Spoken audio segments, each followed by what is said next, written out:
The Baltimore Ravens now control their own destiny. If they win out, they get the number 1 seed. How important is that to the team? What's going on, everybody? Welcome back to TTB Ravens Media, bringing you Ravens content once again every single day. Now, I do apologize. It's been a while, guys. It's been a while since we've been uploading videos. We've been trying to do the live streams.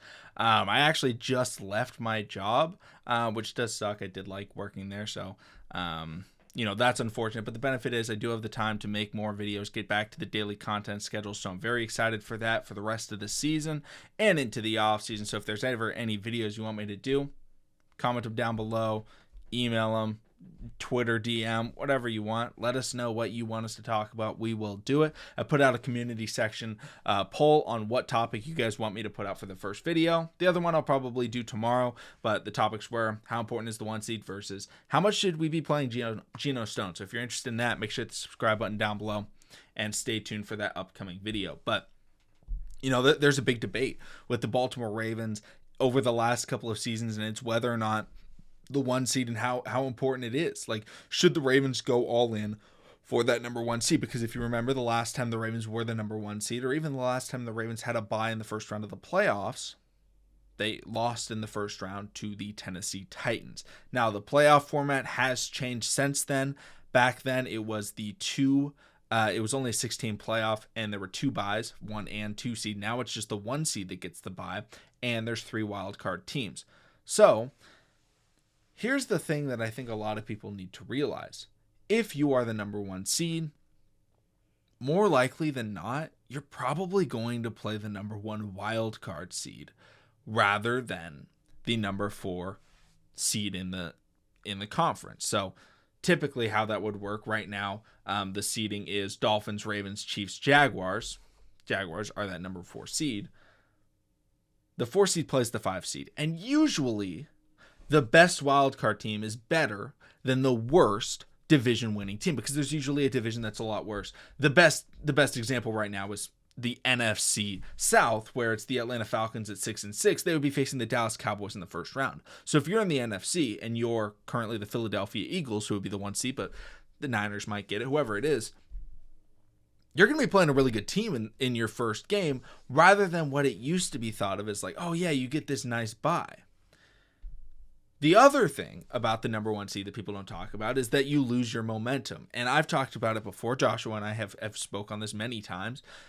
When you are a team like the Baltimore Ravens, it's not about just being a great team. It's about conserving momentum. I've compared the Baltimore Ravens this year to a locomotive or a train. Is maybe better terminology, but once it gets going, it's difficult to stop. However, it takes a little bit to get going, especially with a new offensive coordinator, a rookie wide receiver being your number 1 option, a wide receiver that hasn't played in like 18 months as your number 2 option, in Odell Beckham Jr. It's going to take a little bit of time. If you get that bye, you might lose some of that momentum, which is exactly what we saw in the Baltimore Ravens loss to the Tennessee Titans. They were flat-footed, they weren't prepared, and the Titans were just coming off of a big win and were able to gain some momentum heading into Baltimore. Now, I've talked about kind of the negatives that people discuss. Here's the positives. You get to play at home every single game. You don't have to go into a hostile environment like Kansas City to go up against the Chiefs and Patrick Mahomes. The weather in Baltimore is very good for the Ravens play style, as most teams typically play to what their weather allows for, right? Tom Brady and the New England Patriots were able to dominate. Why? Not because they were just slinging the rock. It was a lot of checkdowns underneath, power run game, and good defense. What happens in Foxborough in December and January? It's really cold, and a lot of times it snows. What's it like in Baltimore? December, January. It's pretty darn cold. Sometimes it gets windy. Sometimes it's rainy. It can snow. So having a crazy deep vertical passing attack like the Dolphins might have, it might be more difficult for them to play in a team in an area like Baltimore or maybe Kansas City, another place where it can get very cold. And you have to have a lot of arm strength and a great spell to kind of cut through the wind in Arrowhead.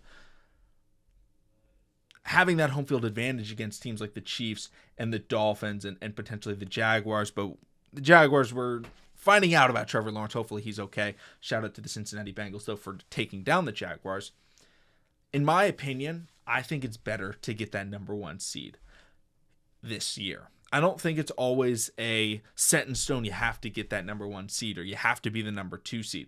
But this year, looking at the wild card teams and the number 4 division winner, which looks like it will be the AFC South because of the injury to Trevor Lawrence, and just, the Colts, Texans, and Jaguars are all fighting for that spot. I think those are all worse teams than the Chiefs and the Dolphins and the Ravens, who look to be the ones that will end up winning their division. I'm going to knock on wood right there. Hopefully everybody's able to stay healthy. But if you're looking at it from the Baltimore Ravens perspective, right? If you're the 2 or 3 seed, or potentially 4 seed, but most likely not the 4 due to the injury, you're playing either the Chiefs or the Dolphins in the first round. I don't know about anybody else, but I'd rather not have to play both of those teams in the playoffs. If you get the number 1 seed, the Ravens are at 1. More likely than not, the Dolphins and the Chiefs are going to be 2 and 3. If they are 2 and 3, they have to play each other in the next round of the playoffs if they both win their first game. That's only one really, really difficult team to beat that you're going to have to face. They're still good teams, right? The Ravens most likely would play the Jaguars in the first round, or potentially the Colts or the Texans, depending on who ends up winning the AFC South. Some difficult teams. The Ravens lost to the Colts. They still are yet to play the Jaguars. But I would take that over facing the Dolphins and the Chiefs. Facing both of them. The easiest way to win the Super Bowl is to have the easiest schedule. And I said it back when the Cincinnati Bengals made the Super Bowl. I said they have the easiest path to the Super Bowl. Why? Because they only have to play one elite team in the playoffs in the AFC. Their first round was against the Raiders. Their second round was against the Titans. And then they faced off against the winners of the Bills and the Chiefs. They ended up facing the Chiefs because of a controversial coin toss. I'm pro overtime rules as they stand right now.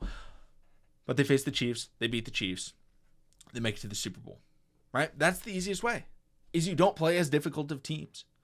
So, in my opinion, right now, the 2 best teams are not in the same division. If the Dolphins and Chiefs were in the same division, I would not want the number 1 seed because you're likely playing one of them in the second round and playing the other in the conference championship. So the Ravens, obviously you want to win out no matter what, but it is a massive benefit for obviously momentum and scheduling purposes in the postseason. And the bank's a tough place to play. I think it's one of the toughest places to play of the postseason teams. I think it's the second most difficult place to play in the postseason. I think the Chiefs is the hardest, and then it's the Ravens, and then it's like Dolphins and the Jaguars. And due to the quarterback injuries, I don't have much faith in the Steelers or the Browns, so maybe the Colts slide in, maybe the Broncos slide in. Denver's a tough place to play, but they're not as good. Buffalo may be able to sneak in. That's a really tough place to play as well. But play at home. Don't make it difficult on yourself. Have the easiest path to the Super Bowl, and that this season is the number 1 seed in the AFC. But let me know in the comment section down below, because I know a lot of people are of the belief that, hey, you want to keep that momentum. You want to play that wild card round. Get an easier, I'm not going to say easy win, but get an easier win. And then go on and face a really difficult opponent. The benefit of the Baltimore Ravens is the rest of the season's a gauntlet. They're already playing the playoff teams. They still play Jacksonville. They still play Miami. They play the Pittsburgh Steelers. Those right now are 3 other playoff teams in the AFC. And I didn't mention the San Francisco 49ers on Christmas night, which is going to be the best game of the NFL season. I think it's going to have huge playoff implications. Can't wait for that one. But let me know in the comment section down below your guys' thought. Where should the Ravens try to finish up? Obviously, you want to try and win every game, but what's your back of the mind hope? Thank you all so much for watching. Subscribe for more Daily Ravens content because, yes, it's back. And I'll see all of you again tomorrow.